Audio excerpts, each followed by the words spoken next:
I made a video about my Buck 119 a little while back, and I got a number of questions about whether Buck replaced it or not. You know, the pin and the blade were wiggly. So I just wanted to follow up there and say that I did get a replacement with no issues, and the same problem here, we don't have it. So I'm happy about that. This is the replacement Buck 119. Got it sharpened up. Great knife. I like it. I have no hesitancy to take it out into the woods or hunting. And it does take a great edge. You know, this is no problem slicing through paper. Very nice edge. But I didn't plan on making this video until I walked down my local Harbor Freight here and saw this guy. This is a Buck 119 clone made by Gordon. 6-inch blade. Very interesting. You know, you can see on the package here, it's made out of the chrome moly 717 steel. Very basic steel. Nothing to write home about. But I tell you what, I looked at it and I thought, that's kind of interesting. You know, I wonder how it stacks up against the Buck knife. It advertises it's got, you know, superior edge retention, which, you know, I don't know if that's true or not. Synthetic resin handle, aluminum hand guard, and genuine leather sheath.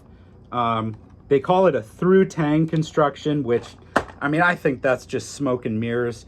You know, if you look on the bolster here, you probably won't be able to see it, but you can see that they pin it just like the Buck. So this is going to be a pinned through design, and you can actually see that there's a pin.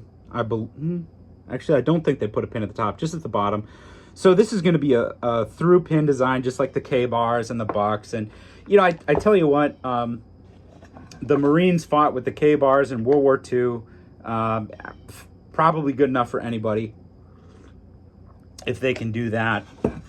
So I don't really have a problem with it. I like full tang knives just for balance and whatnot, but you know, if it's good enough for the Marine Corps, it's good enough for me. But what caught my eye, if it were just a cheap clone at the Harbor Freight, I mean, I wouldn't have bought it. It was $24. But when I looked at it, you know, I thought to myself, this might be worth looking into. Tell you what, there's a couple things that caught my eye right off the bat.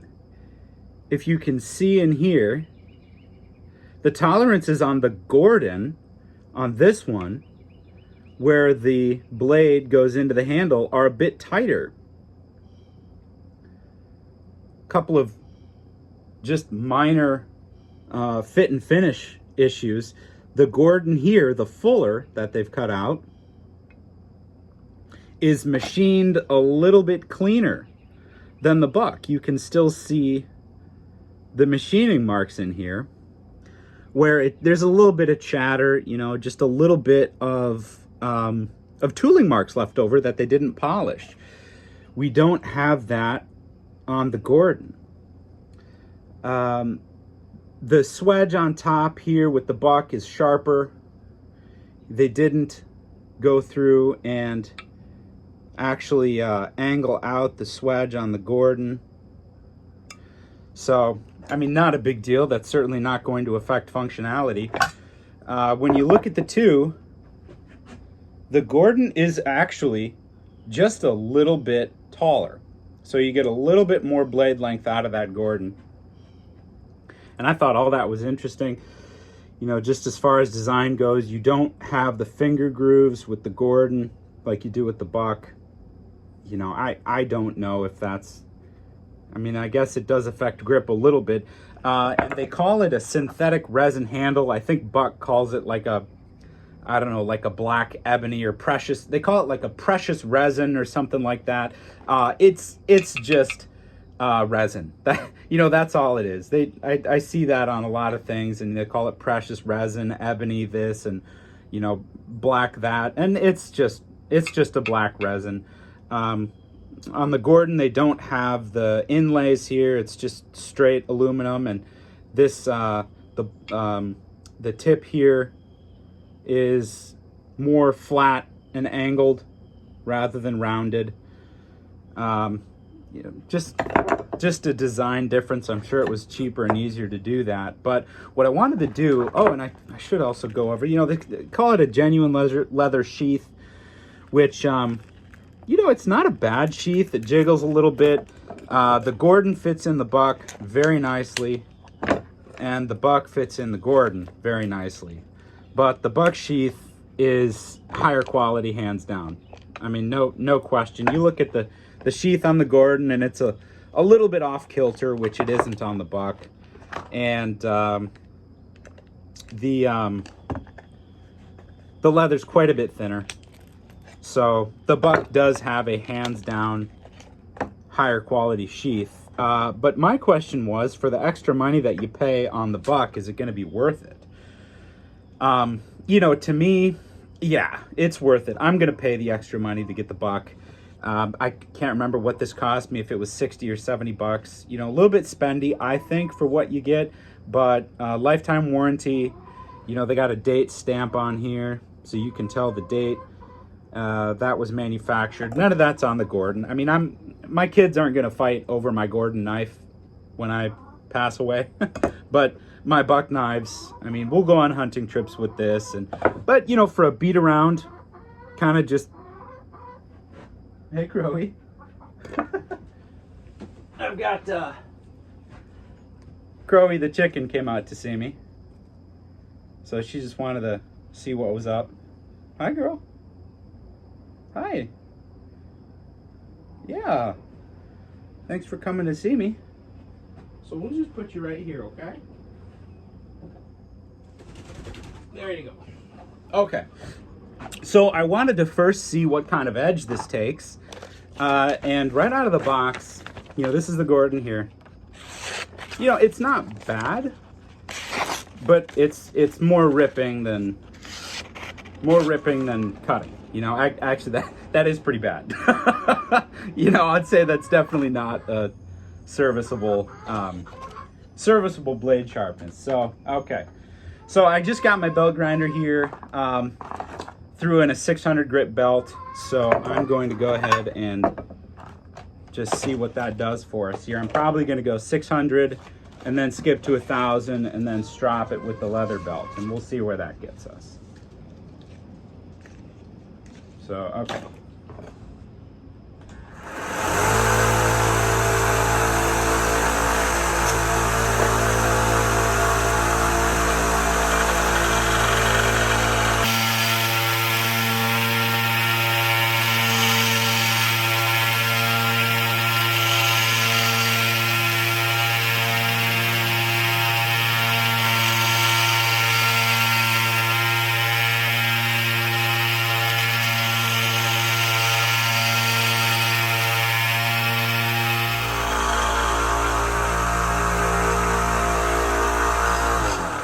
Okay.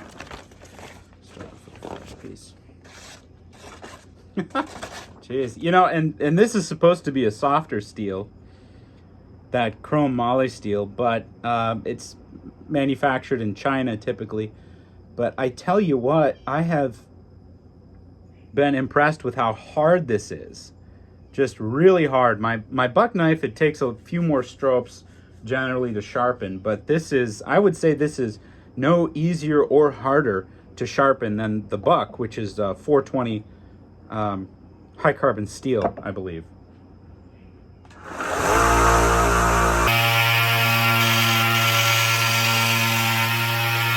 And you know what? I thought I could start at 600, but I'm going to back down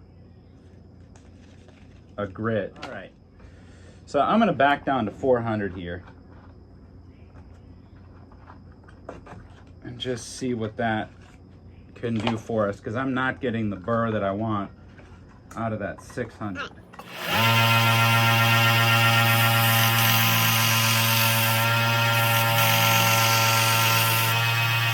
go, I'm getting a nice burr now. I only took two.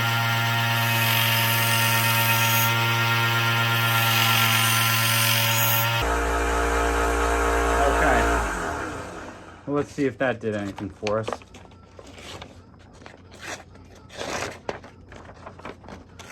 Okay. Yeah, that's going to be... Yeah, that's going to be a good starting point. Okay. And so far, I would say if how it sharpens is any indication, this is not pot metal by any means. It sharpens up just like the buck.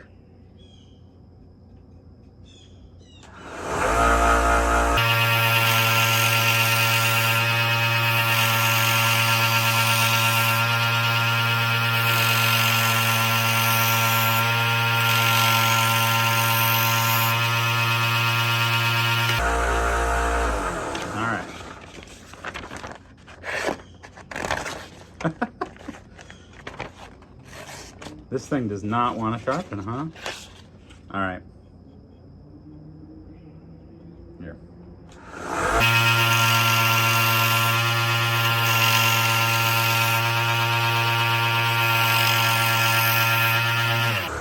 All right. So we're just going to skip testing it. You know, one big difference between sharpening with a belt grinder and sharpening by hand, I've found, is that you get a much bigger burr, and so your edge isn't really done until you strop it and knock off that burr.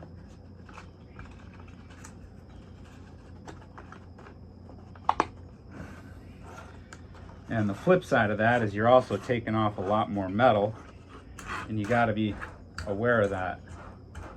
All right. So this is the 1,000 grit.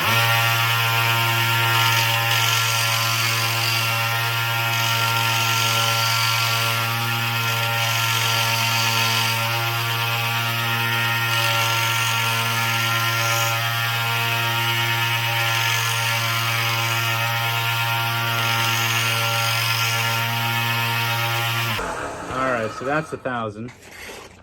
All right. And you can feel there's a big burr on here. Big burr here. Well, not big compared to the 600 grit or the 400 grit, but you really do need, in my opinion, a leather strop if you're going to sharpen with a belt grinder, because that'll clean that burr right off and you'll end up with a great edge. All right. Okay. So I got the leather belt on here. Just got some white buffing compound. I think it's aluminum oxide.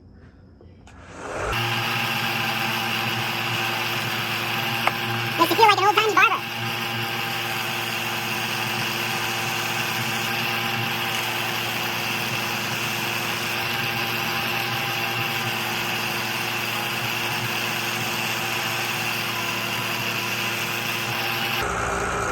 And you can see the polish that's taken on now compared to this side.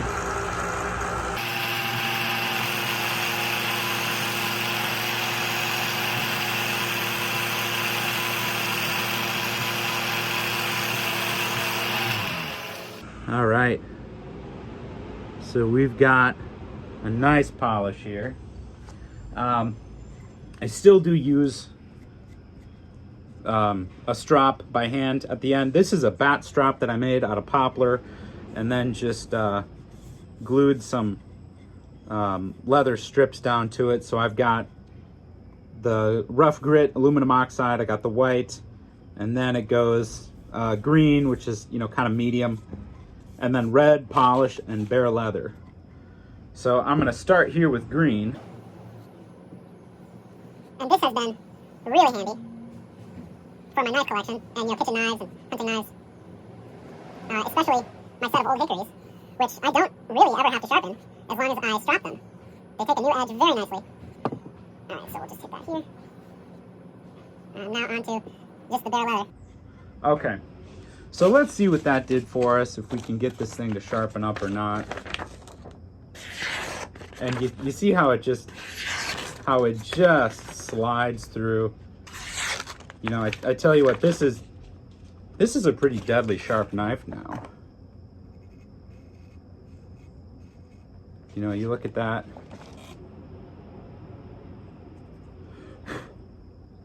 No complaints. No complaints on the edge it takes. On the sharpness, none whatsoever. I mean, as you can see, that just...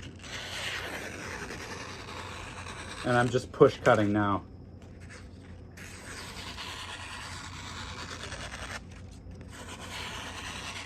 You know, you look at that. You know, I would say at this point, that's actually sharper than my buck. So, in fairness, I'm gonna hit this with the strap.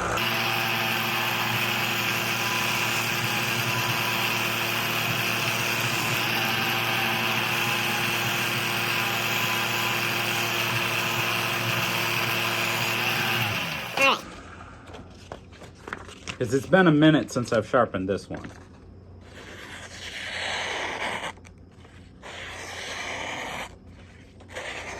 Okay.